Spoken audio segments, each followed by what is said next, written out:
बांद्रा के चौधरी विद्यासागर जी, शाहपुर से हमारे राम रतन पटाकू जी, हमारे पालनपुर से कैप्टन आत्माराम जी, चंबा से किशोरी लाल जी, ऐसे अनेक साथियों के साथ लंबे अरसे तक काम करने का मुझे मौका मिला। और यहां किशन कपूर बैठे हैं, उनकी वो पुरानी जीप लेकिन कभी कभी हमें पहुंचा देती थी।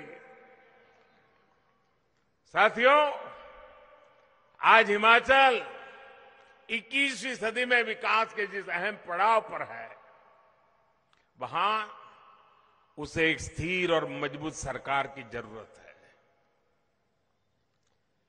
जब हिमाचल में स्थिर सरकार होगी, उसके पास डबल इंजन की ताकत होगी,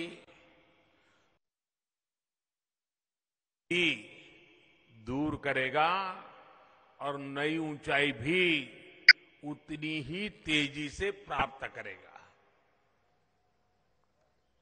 ये काम सिर्फ और सिर्फ भाजपा ही कर सकती है।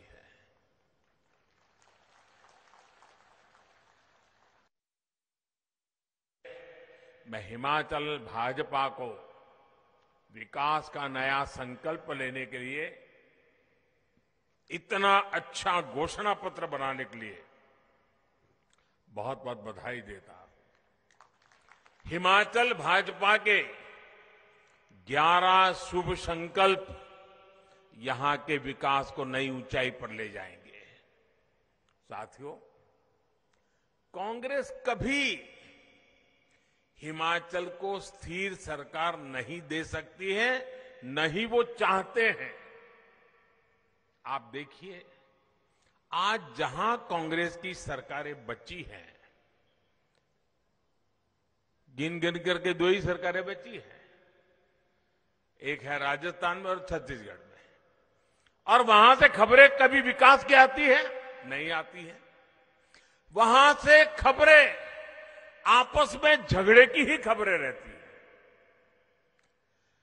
अगर यही चलता रहा तो राज्य का विकास हो सकता है क्या? हो सकता है क्या? नहीं नहीं, हाथ ऊपर मत करो, मुंह से बोलो, हो सकता है क्या? हाँ, मेरा तो अनुभव कहता है, कांग्रेस यानी अस्थिरता की गारंटी, कांग्रेस यानी भ्रष्टाचार घोटाले की गारंटी, कांग्रेस यानी विकास कार्यों में रोड़े अटकाने की गारंटी। साथियों, भाजपा ने राजनीति में विकास को अपनी सर्वोच्च प्राथमिकता बनाया है। आज भाजपा की पहचान सुशासन से है, गरीब के कल्याण वाली नीतियों से है। भाजपा वही बातें कहती है जो कर सकती है, और जो कहती है उसे पूरा करने के लिए पूरी शक्ति खपा देती है। वहीं कई राजनीतिक दल सिर्फ और सिर्फ परिवारवाद और वोट बैंक की पॉलिटिक्स के भरोसे चल रहे हैं। इसलिए बीजेपी की सरकारों का जैसे जैसे लोगों को अनुभव आता है, लोगों का विश्वास बढ़ता जाता है और बार बार आशीर्वाद मिलता रहता है। आपने 2019 के लोकसभा चुनाव में ये करके दिखाया है। भाजपा सरकार पूर्ण बहुमत के साथ फिर वापस आई। मध्य प्रदेश, गुजरात, हरियाणा, गोवा जैसे राज्यों में बीजेपी सरकारें कई बार सरकार में वापस आई है। अब तो इस बार उत्तराखंड के लोगों ने भी पुरानी परंपरा को बदलते हुए बीजेपी को ही दोबारा बिठाया। यूपी में भी 40 साल बाद ऐसा हुआ है जब कोई पार्टी फिर से जीत करके पूर्ण बहुमत के साथ लगातार दूसरी बार सरकार में वापस आई। मणिपुर में भी भाजपा की सरकार फिर से आकर के एक नया इतिहास बन गया है। अब इस स्थिति की तुलना आप जरा कांग्रेस से करिए, आपको हैरानी हो जाएंगी। इस तरफ नजर करेंगे जरा सोच करके, कांग्रेस का इतिहास क्या है और लोगों का कांग्रेस के प्रति गुस्सा कितना है। एक बार सरकार से गई तो फिर उसका वापस लौटना ही मुश्किल होता है। अब देखिए तमिलनाडु में वहां के लोगों ने करीब 60 साल पहले वहां से कांग्रेस को निकाला, अब तक वापस नहीं आई। 60 साल हो गए, घुसने नहीं देते। ये पश्चिम बंगाल देखिए, त्रिपुरा देखिए, वहां के लोगों ने 50 साल हो गए कांग्रेस को हटाया। 50 साल पहले 50 साल में पैर नहीं रखने दिया उनको। उत्तर प्रदेश, बिहार और गुजरात के लोगों ने कांग्रेस को करीब करीब 40 साल से सत्ता के बाहर करके रखा हुआ है। कितना गुस्सा होगा आप अंदाज कीजिए। उड़ीसा के लोगों ने भी कांग्रेस को करीब करीब 30 साल से सरकार में आने से रोक रखा है। नागालैंड में भी कांग्रेस करीब करीब 25 साल से लगातार चुनाव हार रही है। आज दिल्ली, पश्चिम बंगाल, आंध्र प्रदेश, नागालैंड, सिक्किम, कई ऐसे राज्य हैं जहां कांग्रेस का एक भी विधायक नहीं है। भाइयों बहनों, कांग्रेस का आधार आज भी परिवारवाद ही है। ऐसी कांग्रेस पार्टी हिमाचल के लोगों की अपेक्षाओं को, आकांक्षाओं को कभी पूरा नहीं कर सकती। आपने 5 साल पहले कांग्रेस की विदाई कर दी थी, अब उसे लौटने नहीं देना है। घुसने मत दीजिए। आज मुझे ये देखकर खुशी है कि हिमाचल के लोगों को भी ये भली भांति समझ आ गया है कि 5 साल बाद हर बार सरकार बदलने की परंपरा, इस परंपरा ने सबसे ज्यादा किसी का नुकसान किया है तो राज्य का नुकसान किया है। राज्य के नौजवानों के सपनों को कुचल दिया है। कांग्रेस जैसे ये दल जब सरकार में होते हैं तो सोचते हैं कि 5 साल बाद सरकार तो बननी नहीं है, 5 साल के बाद बदल होने ही वाला है, तो फिर काम करने की क्या जरूरत है, मौज करो। यही करते रहते हैं ना। और इसलिए उनका अपना पूरा ध्यान 5 साल में जितना इकट्ठा कर सके, जितना माल लुटाई कर सके, तिजोरी भर सके, काली कमाई कर सके, उसी में लगा रहता है। ये जो राजनीतिक परिपाटी थी, इसको पूरे देश में बदलने का बीड़ा भाजपा ने उठाया है, देश के लोगों के आशीर्वाद से उठाया है। हम ऐसी राजनीतिक परंपरा बनाना चाहते हैं कि हम सरकार में ऐसा काम करें कि वोटर हमें बार बार अवसर दें। इसलिए हम विकास के लिए, देश के लिए हर जगह, हर स्तर पर काम कर रहे हैं। साथियों, जब सरकार में निरंतरता होती है, सरकार वापस आती है, तो लोगों को भी सरकार से हिसाब मांगने का मौका मिलता है। अगर आपने मुझे 2019 में न बिठाया होता तो आप मेरे से हिसाब मांग सकते थे क्या? नहीं मांग सकते थे, कोई और सरकार आ जाती। लेकिन आपने मुझे दोबारा बिठाया 19 में, तो आप मुझे पूछ सकते मोदी जी वो क्या हुआ, मोदी जी उसका कब करोगे? और मोदी जी को भी लगेगा भाई मुझे करना पड़ेगा। ये जनता जनार्दन का दबाव बहुत काम करता है। अब आप सोचिए, कोरोना के समय कितनी मुश्किलें आई। हम भी यही सोच सकते थे कि भी 5 साल के बाद तो सरकार बदलने वाली है, हिमाचल का तो रिवाज है, कोरोना आया है वैसे चला जाएगा, हम भी सोच सकते थे। लेकिन हमने वो नहीं सोचा। पहले भी हिमाचल के लोगों को मालूम है, कोई भी वैक्सीन वगैरह आती थी, आखिर में सारे देश का काम हो जाए तब जाके हिमाचल की बारी आती थी। भाइयों बहनों, हमने तय किया, जब हमें सेवा भाव से काम किया, हमने इस सोच को हमारे आसपास फटकने भी नहीं दिया। जब कोरोना आया तो हमने हिमाचल में टीकाकरण पर बहुत बल दिया।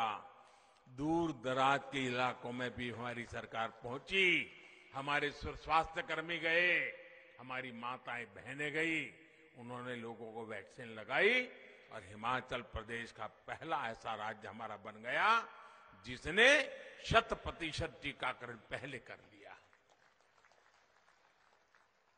हमने ये नहीं सोचा कि 5 साल के बाद बदलते कुछ करने की जरूरत नहीं है। हमारे लिए तो यहां की एक एक जिंदगी मूल्यवान है। हिमाचल का एक एक नागरिक हमारे लिए ईश्वर का रूप है। यही हमारा काम करने का तरीका है। ऐसे ही काम के आधार पर हम भाजपा के लिए आपसे दोबारा आशीर्वाद मांग रहे हैं। और साथियों, आपको यह हमेशा याद रखना है कि हिमाचल के पास तो विकास के 2-2 इंजन है। वो कहते हैं ना, चौपड़ियां रोटियां साहेबी 2-2। इससे कैसे काम होता है ये भी मैं आपको बताता हूं। केंद्र सरकार ने उज्ज्वला योजना चलाई, हिमाचल भाजपा सरकार ने गृहिणी योजना से उसमें हजारों और बहनों को भी जोड़ दिया। केंद्र ने आयुष्मान योजना के तहत 5 लाख तक की फ्री इलाज की सुविधा दी। हिमाचल में भाजपा सरकार ने हिम केयर के तहत इसमें लाखों और साथियों को जोड़ दिया। केंद्र सरकार ने गरीब को पक्के घर देने की योजना शुरू की। 2014 से लेकर 2017 तक कांग्रेस की सरकार थी। याद रखना, ये होते हैं तो क्या होता है, मोदी दिल्ली में बैठ करके कितना ही करना चाहेगा, लेकिन अगर यहां कांग्रेस वाले बैठ गए तो कुछ भी नहीं होने देंगे। मोदी कितना ही कहे कि हिमाचल मेरा घर है, हिमाचल मेरा घर है, मुझे ये करना है, वो करना है, वो करने नहीं देंगे। और ये मैं उदाहरण से बताता हूं आपको। 2014 से लेकर 2017 दिल्ली में आपने मुझे बिठाया और यहां पर कांग्रेस की सरकार थी। हमारा निर्णय था कि हमें लोगों को पक्के घर देना है। जिसके पास पक्के घर नहीं उनको पक्के घर देना है। 2014 से 17 3 साल कांग्रेस की सरकार ने कितने घर बनाए हिमाचल में? पूरे हिमाचल में पैसे भारत सरकार दे रही है, पैसे मोदी सरकार भेज रही है। हिमाचल में सिर्फ 15 घर बनाए। 15। शर्म आए ऐसा काम है कि नहीं भाई? ये कांग्रेस वालों का रिकॉर्ड देखो। और बाद में आपने जयराम जी की सरकार बनाई और जयराम जी की सरकार बनाई, दिल्ली से मैं भी लगा रहा, हम दोनों मिल गए तो 10,000 गरीबों के लिए घर स्वीकृत हुए। 8,000 घर बन गए, 8,000 घर बन गए। अब मुझे बताइए, ये 15 घर बनाने वाले आपको चाहिए कि 8,000 घर बनाने वाले चाहिए? हिसाब समझ आता है ना भाइयों? देखिए, सबको सामाजिक सुरक्षा मिले, इसके लिए केंद्र सरकार ने पेंशन और बीमा की योजना शुरू की। हमने किसानों को, खेत मजदूरों को, छोटे दुकानदारों को 3,000 रुपये की नियमित पेंशन मिलने का रास्ता बनाया। इस भावना को हिमाचल की भाजपा सरकार ने और आगे बढ़ाया। कांग्रेस की सरकार ने पेंशन की उम्र 80 साल कर दी और उसमें भी कमाई की शर्त रखी कि इतनी कमाई होगी, 80 साल हो गए होंगे। भाजपा की हमारे सीनियर सिटीजन के प्रति कितना सम्मान का भाव है। हम भी 80 साल को आगे बढ़ा सकते थे, हमने 80 साल को आगे नहीं बढ़ाया। हमने कहा नहीं, 60 साल के बाद सीनियर सिटीजन की चिंता होनी चाहिए और हमने 60 साल की उम्र कर दी और कमाई की शर्तों को भी हटा दिया। इससे लाखों हमारे सीनियर सिटीजन्स को जो कांग्रेस वाली सूची में नहीं थे, उन सबको पेंशन मिलनी शुरू हो गई। इसी प्रकार पीएम किसान सम्मान निधि के तहत हर साल हजारों रुपए छोटे किसान के बैंक खाते में जमा करते हैं। अब हिमाचल भाजपा ने कहा है कि 8 दिसंबर के बाद जब फिर नई सरकार बनेगी तो इसमें 3,000 रुपये हिमाचल सरकार भी और बढ़ा देगी। ये होता है विकास का डबल इंजन। साथियों, कांग्रेस ने अपने राज में कैसे हिमाचल को धोखा दिया है, मैं इसका एक और उदाहरण आपको देना चाहता हूं। जब केंद्र और हिमाचल में कांग्रेस की सरकार थी, वहां भी कांग्रेस, यहां भी कांग्रेस, तो उन्होंने क्या किया? कांग्रेस ने तय किया कि हिमाचल को जो विकास के प्रोजेक्ट मिलते हैं उसमें 100 में से 40 रुपये हिमाचल की जनता को देने ही होंगे। सीधे रुख करते हैं हिमाचल प्रदेश कांगड़ा का, जहां प्रधानमंत्री कुछ कह रहे हैं। बना रहा है, आप भी देख रहे हैं कि अब bulk drug park, medical device park Himachal को मिल रहे हैं। हिमाचल देश के उन 3-4 राज्यों में से हैं जहां ये उद्योग लग रहे हैं। कॉमन सर्विस सेंटर ने यहां लोगों की सुविधाओं भी बढ़ाई है और युवाओं को रोजगार भी दिया है।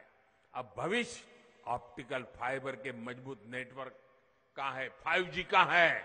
हिमाचल के नौजवानों को, हिमाचल के जीवन को हर क्षेत्र का कायम करने की क्षमता, ये कायाकल्प होगा 5G से होने वाला, 5G से होने वाला है।